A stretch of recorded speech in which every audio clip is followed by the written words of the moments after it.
ಅದು ಈಗಾಗಲೇ ತಮಗೆಲ್ಲ ಗೊತ್ತಾಗಿದೆ. ನಿನ್ನೆ ದಿವಸ ಹುಬ್ಳಿಯಲ್ಲಿ ಒಬ್ಬ ಬಿಹಾರ ಮೂಲದ ವ್ಯಕ್ತಿ 5 ವರ್ಷದ ಮಗುನ ಎತ್ಕೊಂಡು ಹೋಗಿ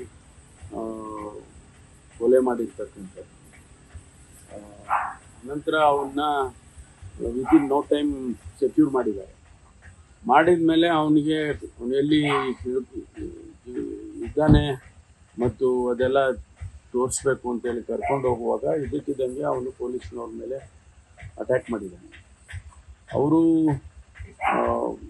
ಆತ್ಮರಕ್ಷಣೆ ಮಾಡ್ಕೋಬೇಕಾಗಿ ಅದಕ್ಕೆ ಅವರು ಕಾಲಿಗೆ ಗುಂಡು ಹಾಕಬೇಕು ಅಂತ ಫೈರ್ ಮಾಡಿದ್ದಾರೆ. ಅದು ಮತ್ತು ಬೇರೆ ಬೆನ್ನಿಗೂ ಕೂಡ ಬಿದ್ದಿದೆ ಅಂತ ಹೇಳಿ ಇಮಿಡಿಯೇಟ್ ಆಗಿ ತೊಗೊಂಡೋಗಿ ಆಸ್ಪತ್ರೆಗೆ ಅವನನ್ನು ಅಡ್ಮಿಟ್ ಮಾಡಿದ್ದಾರೆ. ಅಲ್ಲಿ ಆಸ್ಪತ್ರೆಗೆ ಹೋಗೋಷ್ಟರಲ್ಲಿ ತೀರ್ಕೊಂಡಿದ್ದ ಅಂತ ಹೇಳಿ ರಿಪೋರ್ಟ್ ಇದೆ.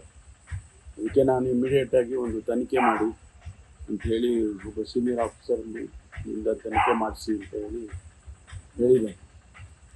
ತನಿಖೆ ಮಾಡಿದ ಮೇಲೆ ಆ್ಯಕ್ಚುಯಲ್ ಫ್ಯಾಕ್ಟ್ಸ್ಗಳು ಎಲ್ಲ ಗೊತ್ತಾಗುತ್ತೆ. BTM ಲೇಔಟ್ ಇನ್ಸಿಡೆಂಟ್ ಅವನು ಕೂಡ ಸೆಕ್ಯೂರ್ ಆಗಿದೆ. ಅವನು ಈಗ ಕೇರಳದಲ್ಲಿ ಗುಲ್ಬರ್ಗಾ ಮೂಲದವನು ಅಂತ ಹೇಳ್ತಾರೆ. ಅದು ಕರ್ಕೊಂಡು ಬಂದಮೇಲೆ ಅವನ ಹತ್ರ ಮಾಹಿತಿ ತಗೊಂಡು ಕೇಸಸ್ ಮುಂದುವರಿಸ್ತಾರೆ. ಕೊಪ್ಪಳದ ವಿಚಾರದ ಏನಾದರೂ ಅಪ್ಡೇಟ್ ಇದೆ ಸರ್? ಕೊಪ್ಪಳದ್ದೇನು ಇನ್ನೂ ನಮ್ಗೆ ಸರ್, ಈ ಹುಬ್ಳಿ ಕೇಸ್ದು ವಲಸೆ ಬಂದಿರ್ತಕ್ಕಂಥವ್ರಿಗೆ ಇಲ್ಲಿನ ಕಾನೂನು ಭಯ ಇದೆಯೋ ಇಲ್ಲೋ ಗೊತ್ತಿಲ್ಲ. ಯಾಕಂದ್ರೆ UP ಬಿಹಾರದಲ್ಲಿ ಈ ತರದ ಘಟನೆಗಳು ಕಾಮನ್ ಅನ್ನೋ ತರದಲ್ಲಿ ನಡೆದೋಗ್ಬಿಡ್ತಾರೆ. ಕರ್ನಾಟಕದಲ್ಲಿ ವಲಸೆ ಕಾರ್ಮಿಕರ ಬಗ್ಗೆ ಒಂದು ಎಚ್ಚರಿಕೆ ಇಡಬೇಕಾದ ಪರಿಸ್ಥಿತಿ ಇದೆಯಾ ಅಂತ? ಯಾಕಂದ್ರೆ ಸಾಕಷ್ಟು ಕ್ರೈಮ್ಗಳೆಲ್ಲ ಅವ್ರದೇ ಜಾಸ್ತಿ ಕಾಣಿಸ್ತಾರೆ ಇನ್ವಾಲ್ವ್ಮೆಂಟ್. ಇಲ್ಲ, ಬಹಳ ಜನ ಹೊರ ರಾಜ್ಯದಿಂದ ಬೆಂಗಳೂರಿಗೆ ಆಗಲಿ ಕರ್ನಾಟಕಕ್ಕಾಗಲಿ ಬಹಳ ಜನ ಬರ್ತಾರೆ. ಬಂದಂಥ ಸಂದರ್ಭದಲ್ಲಿ ನೀವು ಹೇಳಿದಾಗೆ ಅವರಿಗೆ ಇಲ್ಲಿನ ಕಲ್ಚರು, ಇಲ್ಲಿನ ಜನಗಳ ಭಾವನೆಗಳು ಅರ್ಥ ಆಗೋದಿಲ್ವೋ ಏನೋ ಗೊತ್ತಿಲ್ಲ. ಅವರು ಆ ರೀತಿ ಬಿಹೇವ್ ಮಾಡ್ತಾರೆ. ಬಹಳಷ್ಟು ಕೇಸ್ಗಳಲ್ಲಿ ಈ ರೀತಿ ಹೊರ ರಾಜ್ಯದಿಂದ ಬಂದವ್ರದ್ದೇ ಹೆಚ್ಚು ಕೇಸಸ್ಗಳು ನಾವು ನೋಡ್ತೀವಿ. ಅದರಿಂದ ಕಾರ್ಮಿಕ ಇಲಾಖೆಗೂ ಕೂಡ ನಾನು ಮಾತಾಡ್ತೀನಿ.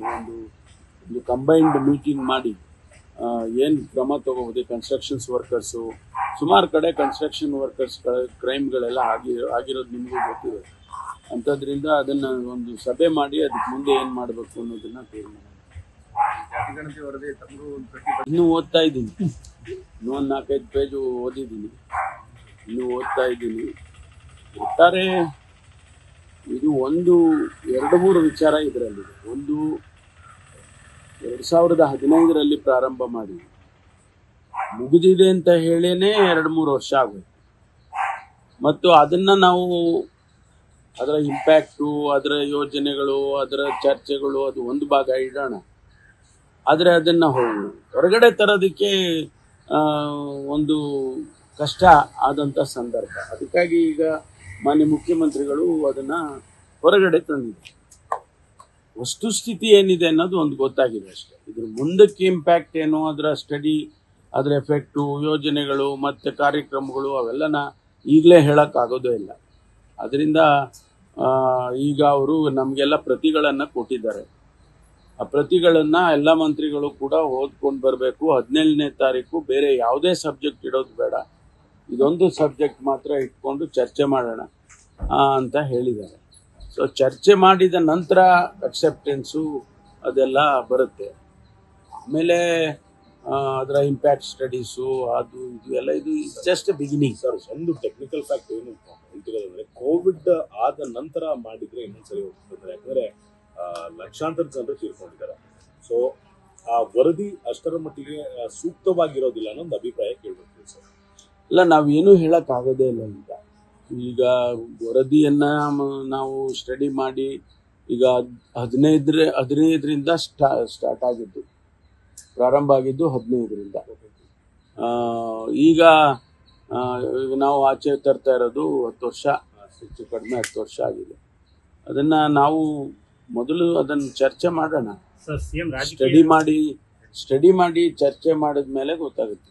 ರಾಜಕೀಯ ಲಾಭಕ್ಕಾಗಿ CM ಅವರು ಈಗ ತರ್ತಾ ಇದ್ದಾರೆ ಅಂತ ಒಂದು ವಿಮರ್ಶೆಗಳ ಟಿಪ್ಪಣಿಗಳು, ಅದಕ್ಕೆಲ್ಲ ನಾವು ಏನು ಉತ್ತರ ಕೊಡಕ್ಕೆ ಹೋಗಲ್ಲ. ಈಗ ಬಹಿರಂಗ ಆಗಿರ್ತಕ್ಕಂಥ ಸಮುದಾಯವರ ಜಾತಿಯವರ ಅಂಕಿಅಂಶಗಳು ಸರಿ ಇದೆ ಅಂತ ತಮ್ಗೆ ಅನಿಸ್ತಾ ಇದೆ ಸರ್? ಯಾಕಂದ್ರೆ ಸಮುದಾಯದ ನಾಯಕರುಗಳು, ಪೊಲಿಟಿಷಿಯನ್ಸೇ ಮಾತಾಡಿದ್ದಾರೆ, ನಮ್ಮ ನಂಬರ್ಸ್ ಇಷ್ಟಿರ್ಲಿಲ್ಲ, ಇದಕ್ಕೂ ಜಾಸ್ತಿ ಇದೆ ಅನ್ನುವಂತ ವಾದಗಳನ್ನ ಪಡಿಸ್ತಾ ಇದ್ದಾರೆ. ತಮ್ಗೆ ಏನನ್ಸುತ್ತೆ ಈ ನಂಬರ್ಸ್?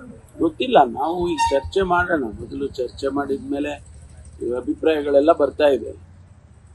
ಸಮುದಾಯಗಳ ಅಭಿಪ್ರಾಯಗಳು ಬರ್ತಾ ಇದೆ, ರಾಜಕೀಯ ವ್ಯಕ್ತಿಗಳ ಅಭಿಪ್ರಾಯಗಳು ಬರ್ತಾ ಇದೆ, ಆಮೇಲೆ ಇಂಡಿವಿಜುವಲ್ಸ್ಗಳು ಅಭಿಪ್ರಾಯಗಳು ಬರ್ತಾ ಇದೆ.